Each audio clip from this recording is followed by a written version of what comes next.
Well, hello folks. In this video we will be taking a look at the update on my second Camponotus Pennsylvanicus colony. As you can see here, we are looking at photos of their progress. As you can see along the way, they have really grown in workers and size in their brood pile. This is a good close-up of the queen.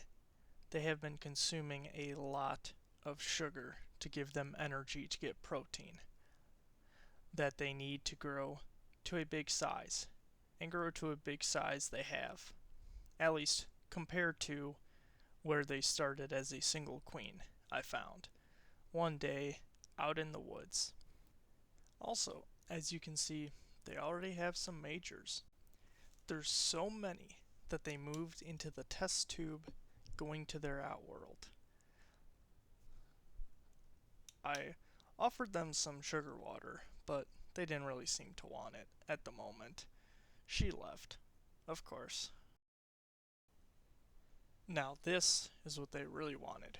Protein. That's what grows their numbers, is good old protein. I provided them mealworms, which they seem to really like. They also enjoy crickets a lot.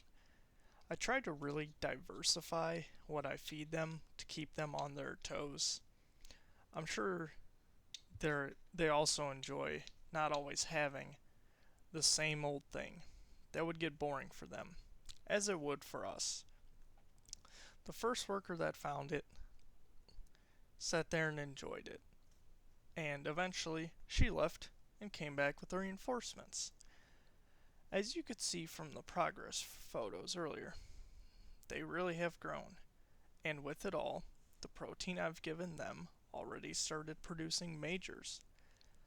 I also believe in feeding a queen protein even if she's fully claustral. I believe it really helps their chance of survival and the growth rate. The brood will develop faster with the added protein and be stronger and bigger. Also, I think it helps because this species doesn't produce majors until year 2 or 3. It usually happens after 30 to 50 workers, and this colony did it a bit sooner.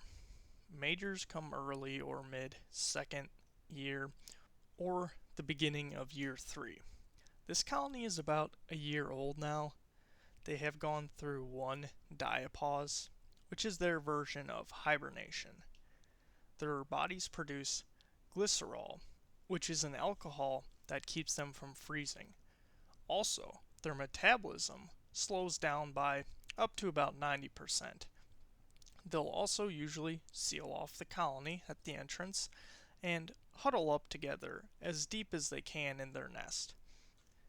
As you can see, even more of the colony came to enjoy the feast. I'm not sure if the largest one here is a major or if it's just a large minor. Also, an interesting thing here is if you look to the left of their sugar source, there's a small tunnel that they dug, which is weird, being that they will bore into wood and nest in wood usually, like dead trees or buildings.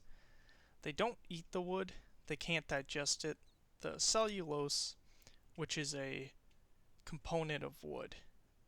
I have observed this species, though, tunneling in dirt along a concrete curb out in the wild, which is very interesting, being that the common name is carpenter ant, that they will make burrows in dirt at times, but they're ants, and ants are opportunistic. As you can see here, they're feeding on dead prey. They're opportunistic feeders, opportunistic hunters, and opportunistic when it comes to their homes. I've really enjoyed keeping this species, even though they're seen as pests a lot. Oh, see that one on the left? She just carried down a little rock with her.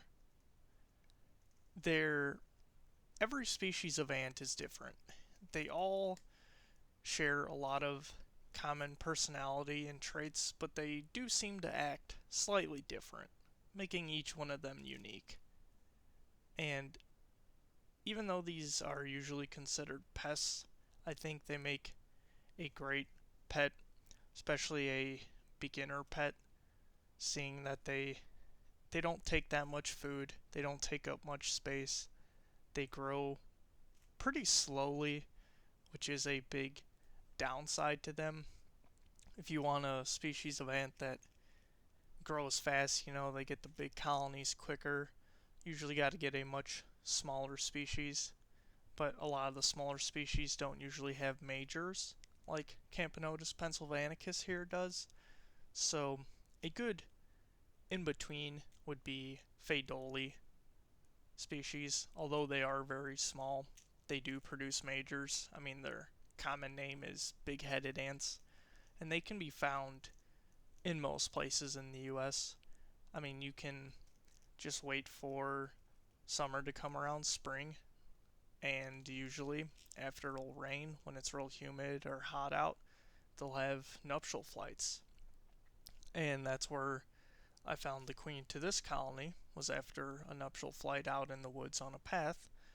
So you could look up when the species of ant that you want is having their nuptial flight, and you can go out, just go for a walk through nature, get to observe a lot of things, bring some test tube setups with you, which you can go online and look up how to find out how to make a test tube setup and bring some with you, and you can find your own queen that you can raise from a single queen into a colony of ants like I have. It's quite the rewarding endeavor, I think, watching them grow slowly, and it is pretty therapeutic to watch them, and it's really cool to have your own little circle of life in a way here. They're they're just really interesting.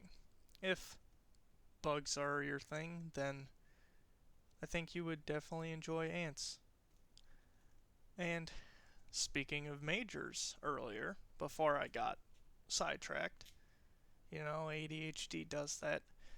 Right there is one of the biggest majors that they have right now, which she's acted mainly as a replete, which a replete is an ant that will just stay in the colony, kind of stay at home and act as just a refrigerator.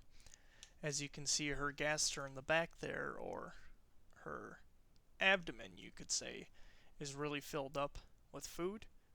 They'll usually get filled up with food like that by their sisters, and they'll kind of stay in the colony, and they'll act as protection, but also act as food storage. Just in case anything ever happens, they always have a steady supply of food from the repletes. Some species you see really, oh, there she goes, trying to carry it away. Oh, and I guess she thought right there is good enough.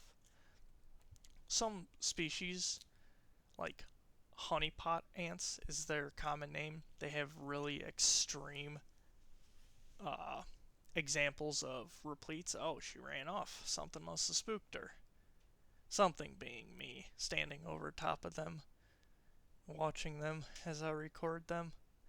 I wonder if they had a train of thought like we do, what they would think of the big giant ape-like thing standing over top of them, feeding them and watching them. I'll put in some pictures of repletes as examples from other species now. I'm sorry about the quality of these photos. I got them off of Google Images, of course, but it's hard to get it to translate into this type of formatting. I have to say, my experience with keeping this species, Camponotus pennsylvanicus, so far has been very pleasant. They are a very easy species to keep. They don't need that much. They just need some form of sugar, which will be their carbohydrates, which gives them energy to go out and get protein. And you can offer them crickets or mealworms, as I do, and crickets. You can also give them slices of apple for their sugar source. They seem to like apple. They also, I gave them a grape one time. They seemed to like the grape, purple grape, a sweeter grape. In terms of housing them, there is a lot of places you can go online to find nests for them, anywhere from Ants Canada, which is more expensive than the rest, but you get what you pay for. It is very high quality, and I have yet to have any species of ants escape from any of my setups from the Ants Canada parts. The main base of what I use is Ants Canada. I really like their test tubes a lot, and their little feeding portals that the test tubes attach to. Those are really great. That's kind of the base of everything that I use, is one of those test tubes sent to that, and then I'll branch off into something like this, which is an outworld I made myself.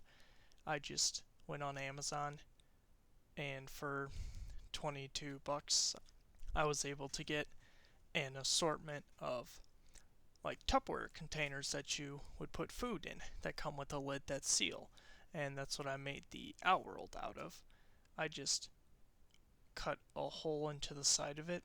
Well, I drilled a hole into the side of it with the drill bit, put plastic tubing that I got from Ants Canada, of course, and I hot glued it in there. This right here is the Ants Canada feeding portal that I was talking about. It has 4 attachments into it, and of course you can order plugs with it, but these are also the adapters from Ants Canada that the Ants Canada test tube fit right into, and the Ants Canada test tubes are quite nice. They have those little ridges around the outside of the beginning of the test tube there, which keeps them from rolling, and as Mikey Bustos, Ants Canada, once said, keeps them from having the joyride of their life. This individual species here can be found over across most of North America, at least in the United States, and then up into Canada, especially central to eastern part of the continent. They're plenty abundant, that's for sure, and they're easy to care for, and I would strongly recommend them.